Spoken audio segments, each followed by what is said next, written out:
No. Maganda dun sa loob eh.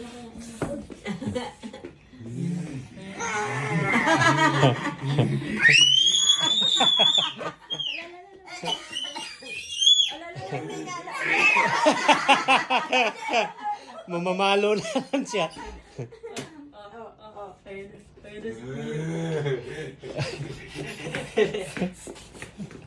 Ito na, mabigat to. Agunin. Hindi niya alam kung saan siya pupunta eh.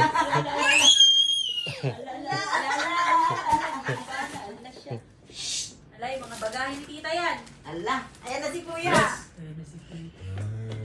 Agoy.